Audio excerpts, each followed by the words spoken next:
Hello, my absolutely beautiful Gemini friends, and welcome to your horoscope for March of 2023, where Gemini this month is a very big month. Lots of significant movements going on. Two of them, we have outer planets moving, but we've also got Mars moving forward, which is going to begin to wrap up a 7-month signature that we have been working with. So this month is absolutely significant. Buckle in with me. We're going to talk about all the goods that are going down. Now, before we jump into this forecast, I have got a thank you gift available for you in the comment section or the description box down below. I put out a survey of questions and just trying to get to know you and how I can be more of service to you, what you're looking to learn in this particular community. And I just wanted to say thank you for answering and for sharing where you're at and what you need and what you struggle with me. So in order to just say thank you and repay you spending the time to answer those questions, I've got my full 6-hour Astrology 101 course, the digital course, on sale for you in the description box down below for $25. Feel free to absolutely pick it up, enjoy it, get those basics down. If you struggle with the basics, if I tell you that this is a cardinal square and you cannot tell me what that means, this is a course for you. This will help you get that all together. Plus, we've got a full moon happening in Virgo this month, so getting organized and getting it together is really something that we're going to be working with. So enjoy it. And again, thank you so much, Gemini. Click in the description box down below and scoop yours up, okay? All right, Gemini, into the month we go. Now, first and foremost, at the beginning of the month, on the 2nd, we're going to see Mercury, your ruling planet, now fully out of post-retrograde shadow time. So moving forward, gathering information, sharing information in really positive and also really clear kind of ways. Now, it can be tricky because on the 2nd, we're going to see Mercury move into the energy of Pisces, where Mercury wants details and wants information and wants facts and wants them quickly. In the energy of Pisces, we get vague information, and we're certainly not being with anything quickly. You know what I mean? We're going to be with this for a while kind of investigation. Now, this lights up your 10th house space, Gemini, okay? So one of the things to call to your attention is that this is the time of the year where just trying to put intellect to paper or just trying to use your intellect to solve something is really not going to be very fruitful all the way until we get to March 19th. Where your power lies is in your intuitive and your emotional intelligence, okay? As you're talking about things, as you're sorting things out, as you're making decisions, as you're setting a vision for yourself, especially in your 10th house, which is about your career, your soul level calling, your title that we call you in public. What is that? You know, do we call you mom? Do we call you dad? Are you a CEO? Are you, what is it that you do that we call you in public? So you don't necessarily have to still be in your career. You can even be happily or unhappily unemployed, as this case may be. But I want you to look at how this area also brings information to you where you're like, I can't tell you why I'm trusting this, but I just have a sense, or I had a dream, or I'm following a pattern or a vision of numbers that has presented itself, and you're moving in that direction, gathering the information. This can be really very, very helpful for you. And of course, if you do anything with a nonprofit, you do anything where you work in the space of movies or music or spiritual, metaphysical arts, this is a wonderful time for you to be sharing and spreading your message, okay? As we get to the 7th, this is a very busy day, and it's an important day as well. First of all, we've got the full moon happening at 16 degrees of Virgo, so still have the symbolism of these 8s coming up at this particular time. But in the energy of Virgo, the full moon is asking us to end something, acknowledge something, or to make an adjustment. We need to course correct. Virgo is a fellow mercurial ruled sign, so there is, it's an earth sign. You've at least got Mercury in common, because for the most part, after that, you're like, I have no idea how or why you're trying to do that. But in the space of your 4th house here, Gemini, home, family, real estate, property, your parents, your foundations, your psychological body, working from home, I also put into the 4th house anymore since the pandemic, right? So whatever it is, you're being asked to end, acknowledge, or to make an adjustment in this particular area.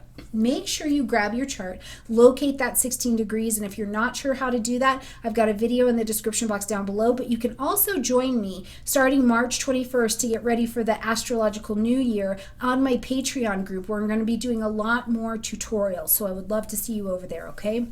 Now, just an hour after we have this full moon, we are going to see Saturn move into the energy of Pisces. Now, Saturn is our planet of responsibility. It can feel like restriction. It can feel like frustration. But ultimately, what Saturn is doing, wherever it goes, whatever sign it's working in, is trying to raise the vibration of that area. It's trying to bring you to the next level. And it's the level of maturity, the level of achievement, the level of mastery, okay? Now, to the extent that we need to learn levels or gain lessons in mastery over here can be how intensely lonely, doubtful, or restrictive Saturn feels. Because to the other side of this, especially in your career, if you've been making some decisions to take your career or take your title to the next level or take your reputation to the next level, Gemini, Saturn shows up and rewards the good work that has been done.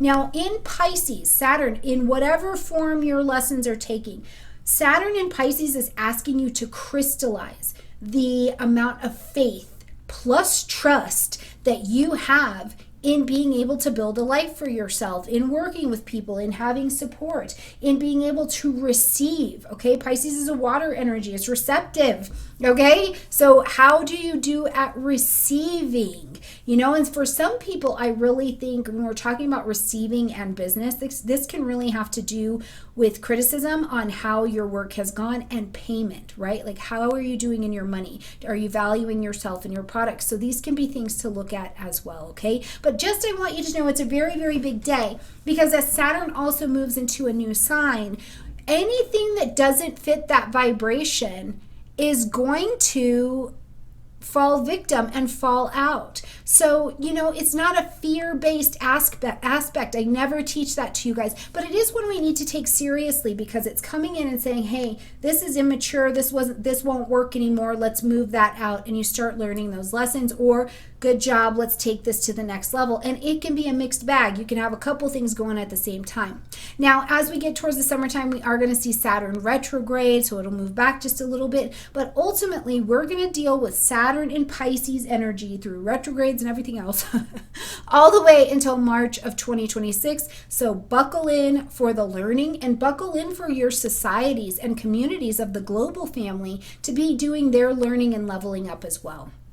When we get to the 16th, we see Venus enter into the energy of Taurus. This is going to light up your 12th house space. So beautifying, but you're beautifying behind the scenes. Think massages, even if you're doing them at home. A nice Epsom salt and baking soda bath at a new moon or a full moon can really do a lot to let you feel like you're expressing your beauty, like you're restoring. You know, it can be fantastic if you're spending time on beauty and decadence and luxuriousness, or maybe even spending a little bit of finances in your relationships. This can be beneficial as well. But it could be in the 12th house, which is the house of our own undoing.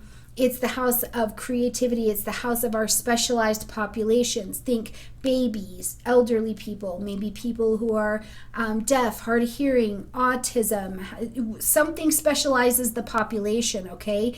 Addiction, any of these kinds of things. Venus is bringing an ease to this particular area. Now, I also like it truly for that working behind the scenes kind of pleasure-seeking energy. Because really, beauty and pleasure are a sacred practice. And if you've gotten a little bit away from that, Gemini, this is your time in the season all the way until April to really be working on that. Now, friends, Venus in the 12th can be Venus in the 12th. It can absolutely bring back projects from the past, right? And now they have a financial benefit to it. Oh, that's fantastic. I love that. Maybe you're redoing your graphics. But just as easily, it can be bring back a person from the past, or it can bring someone to you who you're having to meet under secretive conditions. So whether that means it's an affair or you or someone else are emotionally unavailable, whatever it is, I want you to be mindful in the 12th house that just as much as it can feel like the magic is happening over here, it can be, you need to make sure it's not a delusion, right? Or you need to make sure that there's going to be minimal damage with whatever you're doing here behind the scenes, okay? As we get to the 19th, we see Mercury move into the energy of Aries, and Mercury in Aries, you're going to just say it. You're going to say it, you're going to do it, your thinking becomes impulsive. It's like, where this is really great is if you've been going back and forth, wiggle wobble on making decisions, having a conversation, blah, blah, blah, blah, blah, Aries cuts through the crap, and it's like, no, I have things to be doing. I've got to go. I've got to work on this. I'm trying to live my best life. So in this particular vibration, you have that help of Aries being in that lens for you. So take advantage of it, make that decision, have that conversation. What are you passionate enough about, Gemini, to actually travel with, and who do you want to go with you? Because this is going to light up this 11th house space for you, right? So who do you want to travel with? Who are your friends? Who's in your social media network? Who's in your social network?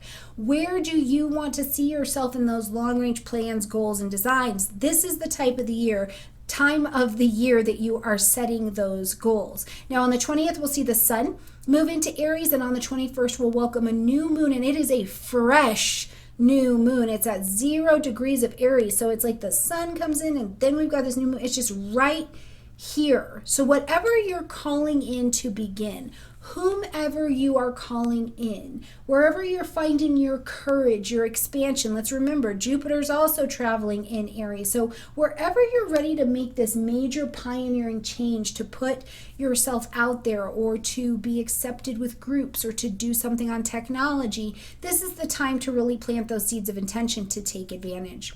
Now, when we get to the 23rd, we are going to see Pluto move into the energy of Aquarius, and this is incredibly significant. It's not just significant for you, Gemini, but it's significant for our global family. This is our signal that the global stage of business, of life, of social structures, of how we engage are officially underway with their change, and we're not looking back. So this brings up a lot of questions, comments, concerns, and so forth, does it not, right?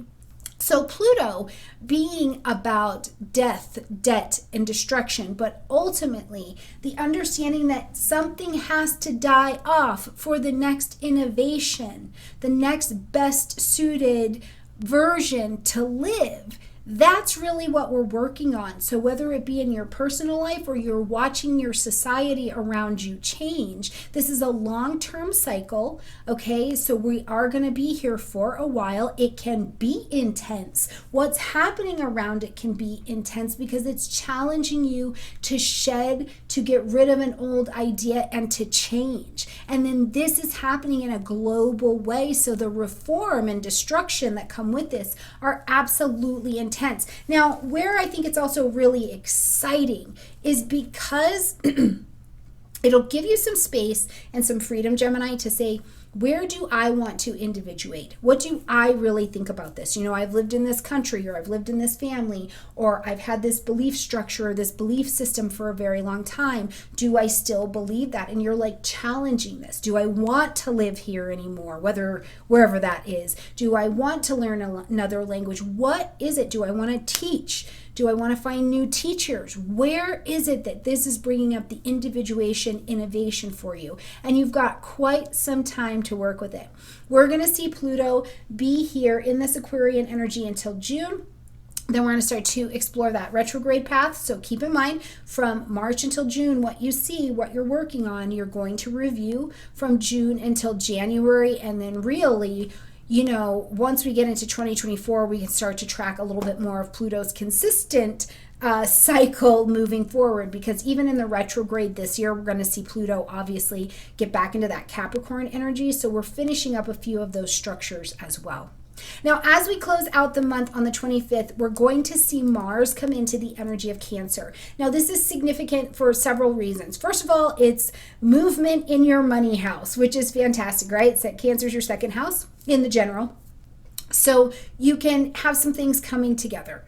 and you can have some movement in this particular area. And it's really delightful, especially because Mars has been like on hold for 7 months, really. Like if you think all the way back to August until now, this is all of the stuff that is now coming to fruition, right? We had Mars move into Gemini, then it did retrograde. We had lots of review to do. Were you satisfied with how you worked? Did you need to learn something? Did you need a new strategy? All of these things came up, and pushing anything forward was like not a thing, right? And so now on the 25th, as Mars moves into the energy of Cancer, first of all, thank goodness, all of this pent-up Mars energy is moving direct in a water sign to kind of cool some of that Mars heat, because Mars is ready to go. Mars is ready to be about that life, right?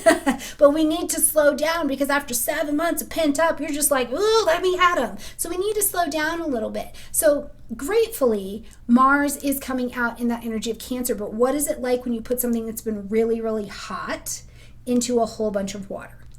It can feel like steam, and it feels even the water gets to bubbling, and we're steaming, we're evaporating, condensations are all the science, okay? And that's us. That's us. So when we get to the 25th, all of these things that you've been waiting for, they can feel like they have just caught fire like kerosene, and they start to move very, very quickly. It's a powerful period. It's a powerful energy for watching what comes forward. So I would tell you, be prepared. If you're listening to this early, right? If you're listening to this before March 25th, be prepared. This is a day for things for you to go ahead and boil up and boil into existence and get moving to actualize this second house, or the strategies that you need to take to push yourself forward to have the financial life or make the financial changes that you need to. So, ooh, what a month, Gemini, what a month. But the ruling planet is out of retrograde at this point, so that's something really exciting to celebrate. All right, my absolutely beautiful Gemini friends, please grab your thank you gift in the description box down below. I look forward to seeing you next month as we get to April, and we just inch towards birthday time. So have a great month. Let me know how it's going in the comment section down below. Bye, Gemini.